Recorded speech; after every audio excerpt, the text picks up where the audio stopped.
모두의 참담하다, 송구하다. 비상 국무회의 갔더니 이미 끝나서 총리한테 반대했다는 의견을 전했다.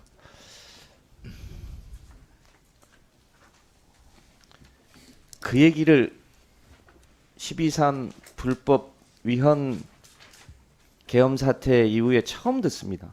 다른 데서 공식적으로 입장을 표명하신 적이 있으십니까?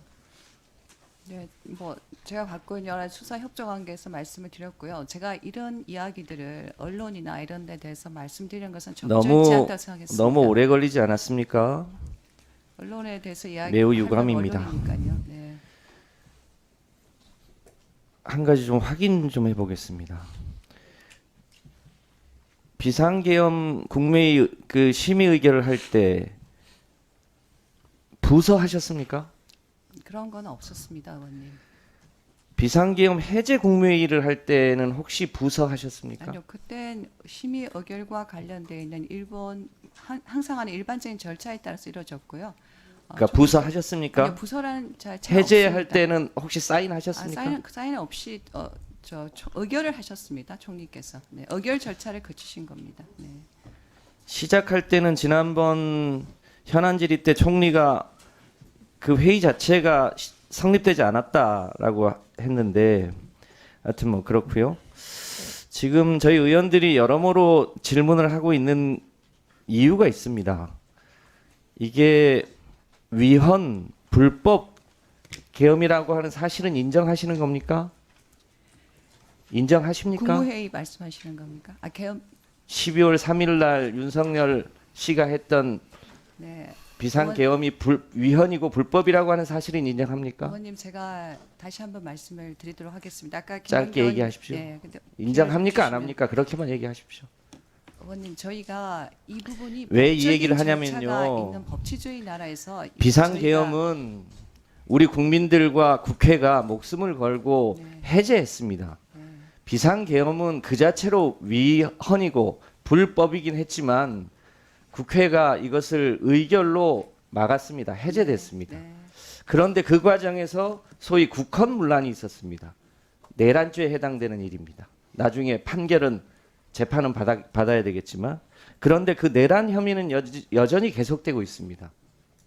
문제는 그 내란에 동조하느냐 여부입니다. 최근에 김용현 전 법무부 장관이 계엄은 정당했다. 끝까지 싸우겠다라고 했는데 동의하십니까? 저는 계엄 자체에 반대한다는 의견을 누차 말씀을 드렸습니다, 의원님. 대통령도 12일 날 담화와 그 이후에도 계엄은 정당했다고 얘기하는데 저는 계엄은 그 있었으면 안 된다고 임명받은 생각합니다. 국무위원으로서 대통령의 발언에 대해서 동의합니까? 저는 계엄은 있었으면 안 되었을 사태라고 생각하고 있습니다. 그 태도가 모호하다는 겁니다. 상식이 있는 공직자라면 조금만 법률을 따져보면 이것은 위헌이고 불법이고 내란이고 그러함으로 공직자로서 책임을 지고 사태를 수습하겠다고 하는 각오가 투철하면 그 투철함이 여러 가지 행동으로 보여줘야 될 거 아닙니까?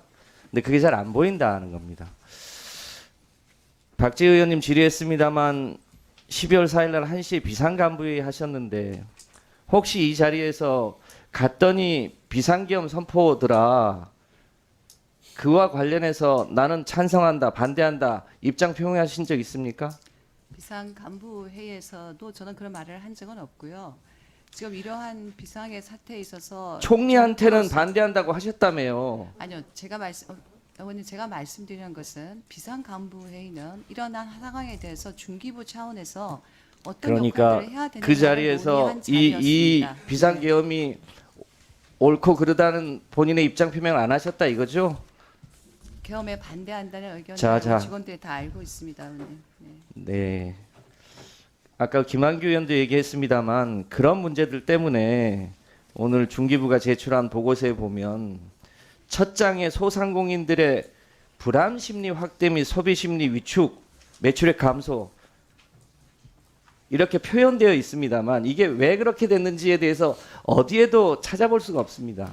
이게 위헌 불법 비상계엄 때문에 생긴 일 아닙니까? 네, 그런 비상계엄 표현을 안 사태로 하고 계시잖아요. 못 하고 비상계엄 계시잖아요. 사태입니다. 이 사실 자체는 인정하시는 거죠. 비상계엄 사태로 인하여 여러 어려움이 있는 부분에 대해서 저희가 어떤 역할을 지금 하는 것이 맞느냐, 우리 정책 대상자들 그러니까요. 어떻게 해야 하느냐는 이 보고서 고민입니다. 대해서 얘기하는 네. 겁니다. 그런데요. 이 보고서에 대한 답으로 그 다음 페이지 보면 소상공인 피해를 최소화하겠다 이렇게 하셨습니다. 이게 맞습니까? 윤석열 씨의 위헌 불법 비상계엄으로 인해서 소상공인이 엄청난 피해를 받습니다. 그거는 인정하시는 거죠. 소상공인들의 피해에 대해서 지금 저희가 인정하시죠? 확인하고 있습니다. 그런데 네. 지금 중기부가 대책으로 내놓은 것은 제가 확인해 보니까 12월 2일 날 충청남도 공주에 중기부 장관하고 윤석열 씨가 같이 가셨죠? 여기에서 백종원 1000명을 만들겠다. 나를 믿어달라. 이렇게 얘기했죠. 그리고 그 다음날 계엄 선포한 거 아닙니까? 그리고 12월 5일 날 마치 아무 일도 없었던 것처럼 그 일환으로 소상공인 자영업자 지원 강화 대책 발표하신 거 아닙니까? 본부처 대책을 발표했습니다. 그런 거 아닙니까?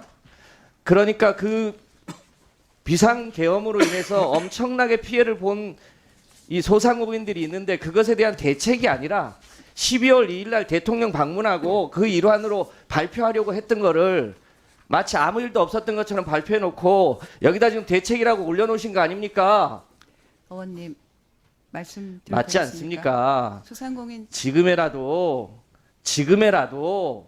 실제로 앞 페이지에 불법 계엄으로 인해서 엄청난 피해를 봤으므로 이러이러한 추가 대책을 내놓겠다고 하셔도 부족할 판입니다. 그런데 있는 대책 발표해놓고 마치 그것이 비상계엄에 대한 대책인 것처럼 포장지만 갈아가지고 그렇게 하시지 말라. 그렇게 하시니까 지금 장관님이 진정성이 의심된다. 이런 거 아니겠습니까? 곱씹어 생각해 보십시오.